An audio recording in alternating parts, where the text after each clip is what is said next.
दोस्तों, वीडियो शुरू करने से पहले कृपया आप मेरे चैनल को सब्सक्राइब जरूर करें और साथ में बेल आइकन को भी दबा दें ताकि मेरे नए वीडियो का नोटिफिकेशन आपको मिल जाए। और अगर वीडियो अच्छा लगे तो कृपया लाइक, कमेंट और शेयर जरूर कीजिए। अब देर न करते हुए आज की साखी शुरू करते हैं। एक समय की बात है, एक नगर में एक वैद्य जी रहते थे। वैद्य जी बहुत गरीब थे। वो एक पुराने घर में रहते थे। वो भगवान पर बहुत विश्वास करते थे। वो रोज जब भी घर से निकलते तो अपनी पत्नी को कहते कि तुम्हें जो कुछ भी चाहिए एक चिट्ठी में लिख दो। वैद्य जी दुकान पर पहुंचकर पहले चिट्ठी खोलते और सामान को देखते। फिर उसके बाद वो भगवान से दुआ करते कि मैं आपकी अनुमति से यहाँ इस दुनिया में आकर बैठ गया हूँ। जैसे ही आप मेरी चिट्ठी वाली चीजों की व्यवस्था कर दोगे, मैं उसी समय यहाँ से उठ जाऊंगा। इस तरह से वैद्य जी रोगियों को देखकर और उनको दवाई देकर कभी 10 बजे तो कभी 11 बजे वापस अपने घर चले जाते। एक दिन वैद्य जी ने जैसे ही दुकान पर पहुंचकर चिट्ठी खोली तो वो चिट्ठी को देखकर परेशान हो गए। उन्हें अपनी आंखों के सामने तारे दिखाई देने लग गए, लेकिन वैद्य जी ने जल्दी ही अपने मन पर काबू पा लिया। उनकी पत्नी ने घर के सामान के साथ साथ लिखा था कि बेटी के दहेज का सामान भी लाना है। वैद्य जी कुछ देर तक सोचते रहे। फिर बाकी चीजों का हिसाब लगाने के बाद उन्होंने दहेज वाली जगह के सामने लिखा कि ये काम तो भगवान का है, इसलिए भगवान ही जाने। दुकान पर उस दिन थोड़े बहुत ही मरीज आए थे। वैद्य जी उनको दवाई देने लगे।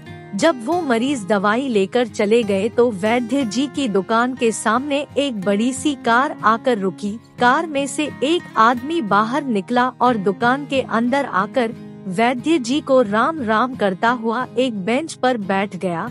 वैद्य जी ने कहा, अगर आपको दवाई लेनी है तो मैं आपकी नाड़ी देख लूं। उस आदमी ने कहा, लगता है आपने मुझे पहचाना नहीं। मैं बहुत सालों के बाद आपकी दुकान पर आया हूँ।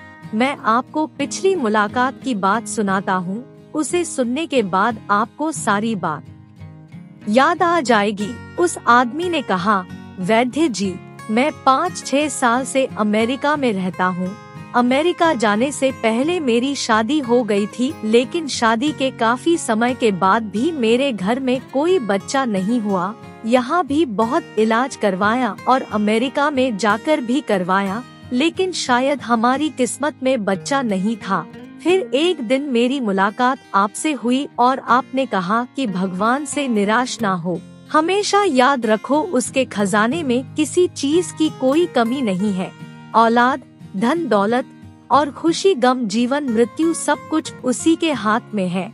अगर तुम्हारे घर में औलाद ने जन्म लेना है तो भगवान के आशीर्वाद से ही होगी। अगर भगवान ने तुम्हें औलाद देनी है तो जरूर देगा। तुम्हें इधर उधर भागने की जरूरत नहीं है। मुझे उस समय का वाकया याद है। आप मुझसे बातें भी करते जा रहे थे और साथ साथ दवाई की पुड़िया भी बना रहे थे। फिर आपने मुझसे पूछा कि तुम्हारा नाम क्या है, तो मैंने बताया कि मेरा नाम सतीश है। आपने एक लिफाफे के अंदर सारी पुड़िया डाल दी और बाहर लिफाफे के ऊपर राम राम लिख दिया। उसके बाद आपने मुझे दवाई लेने का तरीका बताया। जब मैंने आपसे दवाई के पैसे पूछे तो आपने पैसे लेने से मना कर दिया, लेकिन जब मैंने पैसे लेने के लिए जोर डाला तो आपने कहा कि आज का खाता बंद हो गया है। मैंने आपसे कहा कि मुझे आपकी बात समझ में नहीं आई। तब आपने कहा, आज के खर्चे के लिए जितने पैसे मैंने भगवान से मांगे थे उतने पैसे वो मुझे दे चुका है, उससे अधिक पैसे मैं नहीं ले सकता। मैं आपकी ये बात सुनकर बहुत हैरान हुआ और मुझे उस समय महसूस हुआ कि आप कितने महान हो। फिर मैंने आपके परिवार के बारे में पूछा तो आपने बताया कि आपकी पत्नी और एक बेटी भी है। उसके बाद मैं दवाई लेकर अपने घर चला गया और घर जाकर अपनी पत्नी को दवाई दी और आपके बारे में बताया। जब मेरी पत्नी ने ये सब सुना तो उसने आपके बारे में कहा, आप इंसान नहीं कोई फरिश्ता हो, और साथ में मेरी पत्नी ने कहा, मुझे उम्मीद है जो दवाई वैद्य जी ने दी है उससे हमारी मनोकामना जरूर पूरी होगी। फिर सतीश ने कहा, वैद्य जी आज मेरे घर में 3 बच्चे हैं। हम पति पत्नी हर समय आपके लिए दुआ करते हैं। जब भी मैं वृंदावन में आया हमेशा कार आपकी दुकान पर रोकी, लेकिन आपकी दुकान को बंद पाया। मैं कल दोपहर को भी आया था, लेकिन दुकान उस समय भी बंद थी। यहाँ पास में ही एक आदमी खड़ा हुआ था। मैंने उससे पूछा तो उसने बताया, अगर आपको वैद्य जी से मिलना है तो सुबह 9 बजे अवश्य पहुंच जाएं। उसके बाद उनके मिलने की कोई गारंटी नहीं है, इसलिए आज सवेरे सवेरे मैं आपके पास आया हूँ। सतीश ने कहा, वैद्य जी हमारा सारा परिवार इंग्लैंड में बस चुका है। केवल एक विधवा बहू अपनी बेटी के साथ वृंदावन में रहती है। उसकी बेटी की शादी इस महीने की 21 तारीख को होनी थी, इसलिए भांजी की शादी का सारा खर्च मैंने अपने जिम्मे लिया था।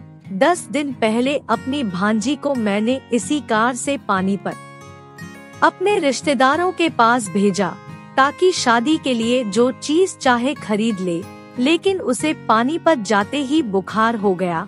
लेकिन उसने इसके बारे में किसी को नहीं बताया। वो दवाई भी लेती रही और सारा दिन बाजारों में खरीदारी भी करती रही, और एक दिन ऐसे ही बाजार में घूमते घूमते वो बेहोश हो गई।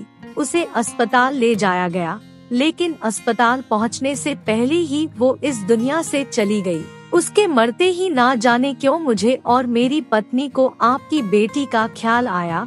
हमने और हमारे परिवार के सभी सदस्यों ने फैसला किया कि हम अपनी भांजी के दहेज का सारा सामान आपके यहाँ पहुँचा देंगे, जो आपकी बेटी के काम आएगा। इसलिए मैं आपको दहेज का सारा सामान देने आया हूँ। कृपा करके मना मत करना। आप अपने घर का पता मुझे दे दे ताकि सारा सामान वहाँ पहुँचाया जा सके। वैद्य जी ये सुनकर बहुत हैरान परेशान हो गए, लेकिन नाम जपने वाली रूह थे, इसलिए भगवान का सारा खेल समझ गए थे। उन्होंने अपनी जेब में से पत्नी के हाथ की लिखी चिट्ठी निकाली और सतीश के सामने कर दी। सतीश भी चिट्ठी पढ़कर भौचक्का रह गया। उसने वैद्य जी से हैरानी से इसके बारे में पूछा तो वैद्य जी ने बताया, आज तक कभी ऐसा नहीं हुआ था कि पत्नी ने चिट्ठी पर बात लिखी हो और भगवान ने उसकी व्यवस्था ना की हो। आपकी भांजी की मौत का मुझे बहुत सदमा है, अफसोस है, लेकिन मैं ईश्वर की कुदरत से हैरान हूँ कि वो कैसे अपने काम कर दिखाता है। सतीश अब सब कुछ समझ गया था कि भगवान कैसे खेल खेलता है। भगवान अपने भक्तों का विश्वास कभी टूटने नहीं देता। सतीश वैद्य जी के घर का पता लेकर चला गया और वैद्य जी के घर पहुंचने से पहले ही उसने उनकी बेटी के दहेज का सारा सामान घर पहुंचा दिया। साध संगत जी, हम हमेशा भगवान के ऊपर संदेह करते हैं और जब हमारी जरूरत पूरी नहीं होती तो उसको बुरा भला भी कहते हैं, लेकिन हमें ये नहीं करना चाहिए। हमें हमेशा भगवान के ऊपर विश्वास करना चाहिए। अगर हमारा विश्वास पक्का होगा तो हमारी हर जरूरत अपने आप पूरी होती जाएगी। दोस्तों, अगर आपको ये साखी अच्छी लगे तो कृपया लाइक, शेयर और कमेंट जरूर कीजिए। आपके प्यार और स्नेह के लिए बहुत बहुत धन्यवाद।